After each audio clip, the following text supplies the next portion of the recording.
नमस्ते ब्रदर्स। स्वागत है आपका नीलावती ग्रंथ पार्ट 2 में। नीलावती के बारे में और एक बात प्रसिद्ध थी कि उसे जानने वाला एक मनुष्य आज भी जीवित है। उसे लोग बाजिंद कहते हैं और महाबालेश्वर के जंगलों में रहता है। कहते हैं उसकी आयु 1000 वर्ष से भी ज़्यादा है। अब सबसे आसान तरीका तो यह है कि पहले बाजिद को खोजा जाए जो उसे जानने वाला है, और उसके पास से जो जानकारी मिले उसके आधार पर नीलावती की खोज करें। और एक बात पर आपको बता दूं, जो लोग नीलावती के पीछे थे वह चाहे जिस भी काल में हुए हो या फिर किसी भी जगह से हो, उनमें एक और समानता थी। वे सभी महाबालेश्वर के जंगलों में जाते देखे गए थे। उनमें से केवल 2 लोग ही जाने के बाद फिर से देखे गए, वह भी मूर्त अवस्था में। बाकियों का, जिनकी संख्या सैकड़ों में हो सकती है, क्या हुआ किसी को नहीं पता, क्योंकि उनका ना शरीर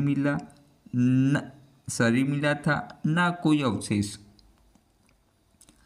अब इतनी जानकारी मिलने के बाद क्या आप अब भी चाहते हैं कि आप भी उस ग्रंथ की खोज करने जाए?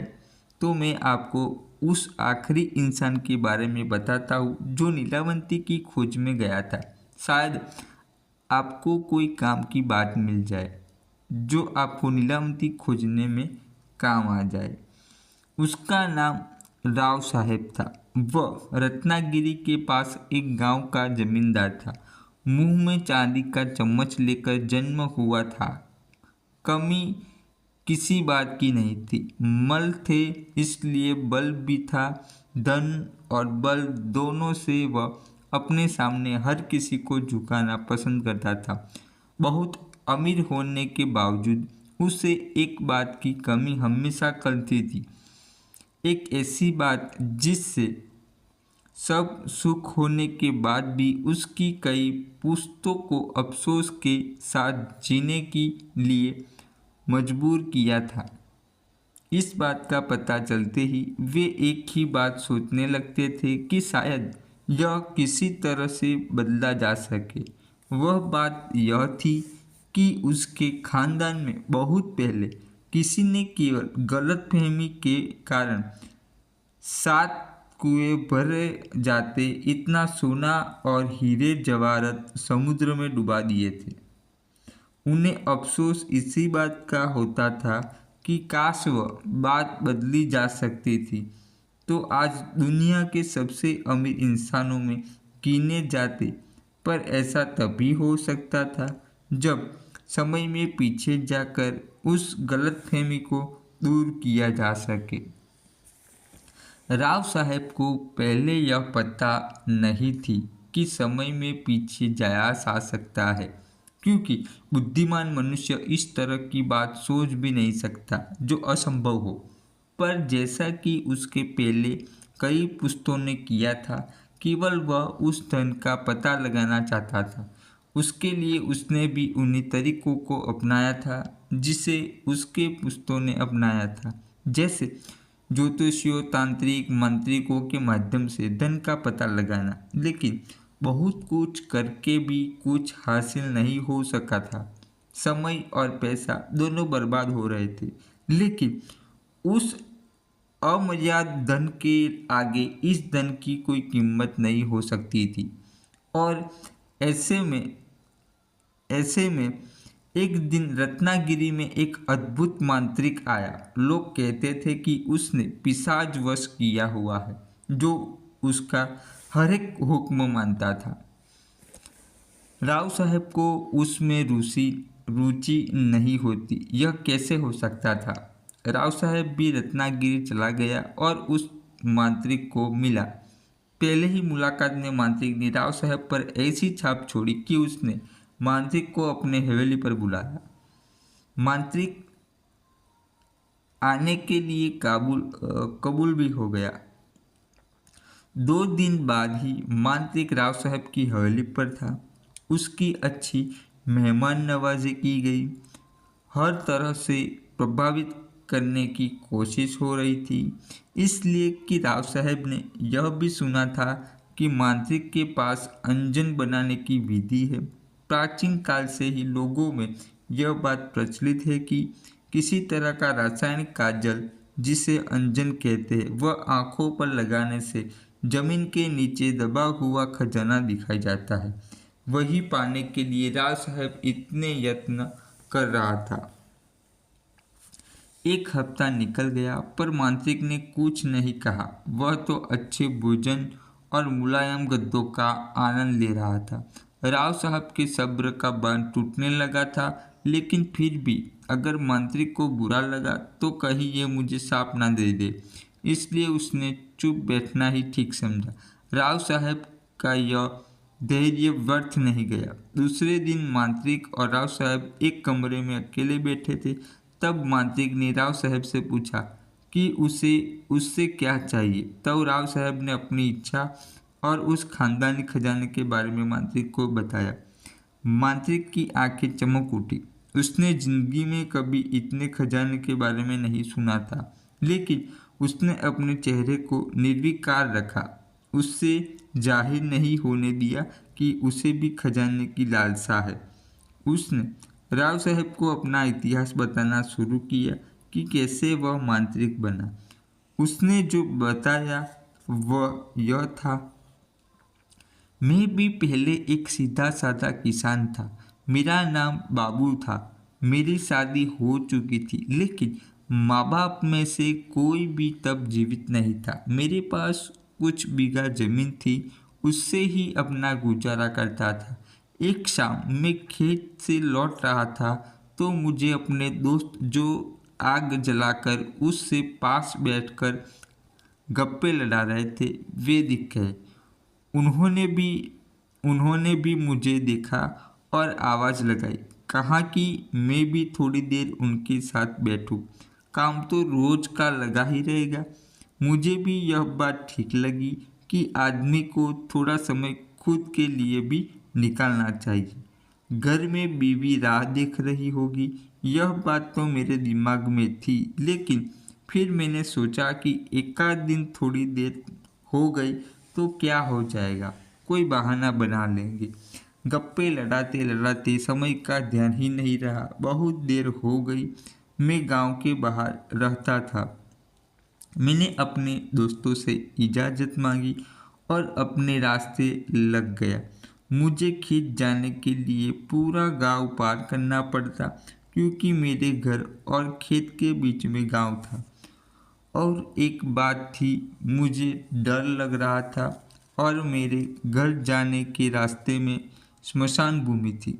मैं घर इसलिए जल्दी जाता था कि रात को स्मशान के पास से गुजरना ना पड़े, लेकिन उस दिन मुझे बहुत देर हो गई थी। मैंने जैसे तैसे अपने मन को तैयार किया, क्योंकि आगे स्मशान भूमि यानी भूतों का इलाका शुरू होने वाला था। मुझ जैसे डरपोक इंसान के लिए यह बात बहुत गंभीर थी। मैं तेजी से अपने कदम बढ़ाने लगा। मुझे बस अपने घर पहुंचना था। अब स्मशान भूमि शुरू हो गई थी। मैं मन में राम नाम जपने लगा। अचानक से अंधेरा बहुत घना हो गया। मेरा डर अब चरम सीमा तक पहुंच गया। मुझे अब इतना ज़्यादा डर लग रहा था कि अब उसी डर की वजह से मेरी मौत न हो जाए, इस बात की चिंता होने लगी थी। स्मशान के सन्नाटे को उल्लुओं की आवाज़ भंग कर रही थी, जिससे माहौल और डरावना हो गया। तभी अचानक से किसी के चीखने की आवाज़ आई। डर की एक तेज लहर मेरे सीने में दौड़ गई। मैं जगह पर ही खड़ा रहा। दूर कहीं कुछ चमक रहा था। लगता था कि चिता जल रही थी। अब मेरी हालत इतनी गंभीर हो गई कि मेरे सीने में तेज दर्द होने लगा। मेरी सांस तेजी से चलने लगी और धड़कने सामान्य से दुगनी हो गई। मुझे फिर से वैसी ही चीख सुनाई दी। कम से कम मुझे तो ऐसा ही लगा कि, लेकिन वह चीख नहीं थी, वह तांत्रिक उसे पुकार रहा था। मैं सोच में पड़ गया कि क्या करना चाहिए। क्या मुझे तांत्रिक के पास जाना चाहिए या अपनी जान बचाकर भागना चाहिए। मैंने निर्णय कर लिया कि वह अपनी जान बचाएगा। मैं भागने लगा। मुझे जल्दी से अपने घर जाना था, जहां मैं खुद को महफूज मानता था। थोड़ी ही दूर गया था कि वह तांत्रिक मेरे आगे ही प्रकट हो गया। अब तो मुझे लगा कि मैं पक्का मर जाऊंगा, लेकिन तांत्रिक ने अपना अंगूठा मेरे माथे पर लगाकर उसे शांत किया। मुझे बहुत आश्चर्य लग रहा था कि मेरा डर न जाने का कहाँ गया था।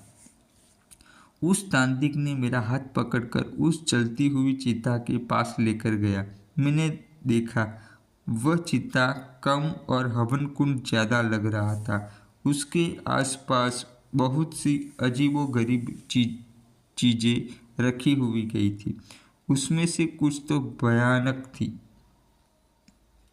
जैसे कि इंसान की खोपड़ी, खून से भरे प्याले, अलग अलग मिट्टी के बर्तनों में कई पशुओं की अंग भर कर रखे हुए थे।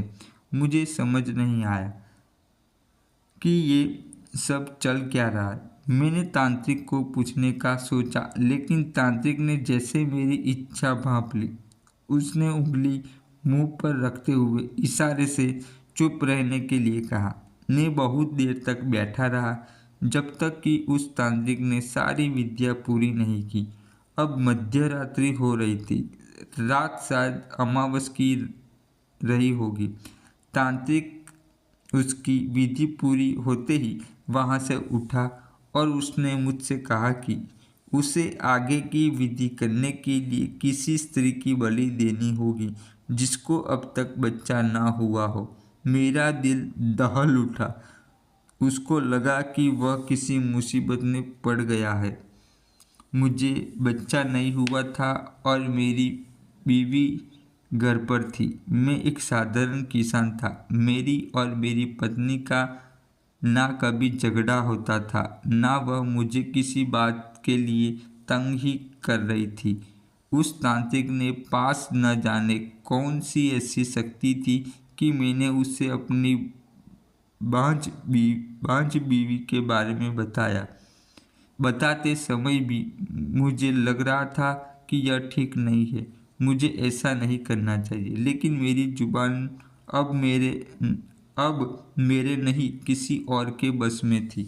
तांत्रिक ने जैसे ही मुझसे मेरी बीवी के बारे में सुना तो वह खुश हो गया। उसने मेरे हाथ में एक बहुत बड़ा छुरा दिया और कहा कि अपनी बीवी को यहाँ लेके आओ या फिर उसका सिर काट कर लेके आओ। साथ में एक इंसान की खोपड़ी भी दी और कहा कि यदि बीवी साथ में नहीं आती और अगर मैं सिर काटने का फैसला लेता हूँ तो जैसे ही गर्दन पर छुरा लगाओ, तुरंत इस खोपड़ी में खून जमा करो, बिना एक भी बूंद जमीन पर गिरा। मैंने छुरा हाथ में पकड़ लिया। मुझे आश्चर्य हो रहा था कि मैंने ऐसा क्यों किया। नेक्स्ट एपिसोड पार्ट 2 अपलोड होने वाला है।